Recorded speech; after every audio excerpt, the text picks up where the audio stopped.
Est-ce qu'on peut être enceinte avec 0 symptômes? La réponse, c'est oui. Il y a plusieurs explications possibles, et la première, c'est que vous faites partie des 41% de femmes qui n'auront aucun symptôme avant la fin de leur 5e semaine d'aménorrhée, donc 5 semaines à partir du moment où vous avez votre retard de règles. Il y a des études qui ont été réalisées, et sur l'échantillon de femmes observées, il y en a 59% qui avaient des symptômes à leur 5e semaine. Donc ça fait 41% qui n'en avaient pas, donc c'est presque la moitié, et finalement du coup c'est assez courant de pas avoir de symptômes au début de la grossesse. Et après ça monte à 90% à 8 semaines d'aménorrhée. Donc ça veut dire qu'il y a encore 10% de femmes qui n'ont aucun symptôme 8 semaines après leur retard de règles. Donc finalement c'est assez courant de ne pas ressentir de symptômes au tout début de sa grossesse. Généralement, les femmes ressentent leurs premiers symptômes de grossesse durant le premier trimestre, donc jusqu'à 13 semaines de grossesse. Et parmi les plus décrits, on retrouve la fatigue, les nausées, les fringales, l'envie plus fréquente d'uriner,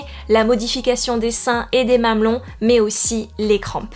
Mais après, ces symptômes, ils sont pas universellement ressentis. Il y a des femmes qui n'en auront aucun, qui n'auront pas les fameuses nausées matinales, qui n'auront pas de fringales de grossesse, ou encore qui n'auront pas les seins qui vont grossir, ou en tout cas pas tout de suite. Il y a aussi des femmes qui vont avoir tous ces symptômes, mais si légers qui vont passer inaperçus. Le seul symptôme vraiment phare, c'est le retard de règles. Ne pas avoir vos règles à la date où elles étaient censées revenir.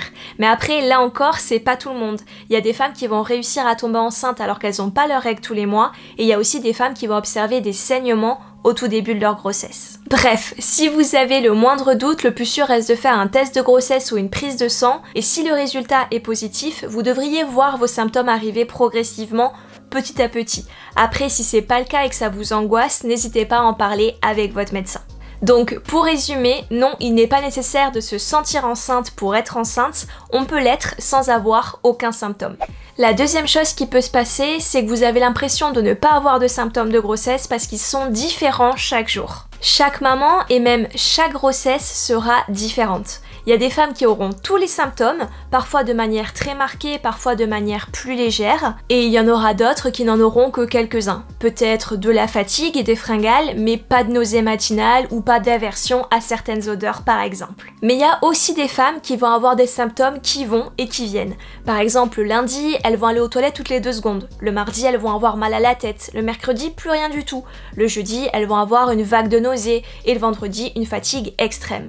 Donc finalement, ça va être dur pour elles d'analyser qu'elles sont enceintes parce que chacun de ces symptômes pris individuellement, ça fait pas forcément penser à une grossesse. On peut avoir la nausée et pas être enceinte par exemple, on peut être fatigué et pas être enceinte. Mais c'est le fait qu'ils soient mis bout à bout qui peut mettre la puce à l'oreille et qui peut nous dire bon ben peut-être que je suis enceinte en fait. Donc ça peut être une possibilité pour vous. Vous êtes bel et bien enceinte, mais comme vous avez des symptômes différents chaque jour, eh bien ça rend leur analyse bien plus difficile. La troisième option, c'est que vos symptômes de grossesse sont les mêmes que ceux que vous avez habituellement avant vos règles. Mais avant de vous en dire plus, je vous invite à prendre une petite seconde pour mettre un j'aime à cette vidéo et pour vous abonner à ma chaîne YouTube. Je vous propose chaque semaine des conseils pour vous aider dans votre projet bébé. Avant d'avoir vos règles, peut-être que vous êtes plus fatigué que d'habitude ou peut-être que vos seins tiraillent, mais ça peut aussi être un signe de grossesse, sauf que vous allez mettre ça sur le compte de l'arrivée de vos règles. Il y a plein de femmes qui m'ont dit « mais moi je pensais pas que c'était un symptôme de grossesse parce que d'habitude, avant mes règles, j'avais toujours ça. Par exemple, j'avais toujours plus faim avant d'avoir mes règles, donc là je me suis pas dit « bah je suis enceinte », alors qu'en fait c'était leur premier symptôme de grossesse. Et en fait ce qui compte c'est qu'il va durer plus longtemps, qu'il va durer plusieurs jours, voire plusieurs semaines, parce qu'en fait, elles sont bel et bien enceintes. Donc parfois, c'est dur de différencier le SPM, donc tous les symptômes qu'on a avant l'arrivée des règles, d'une grossesse. Il faut garder en tête que c'est une question d'hormones.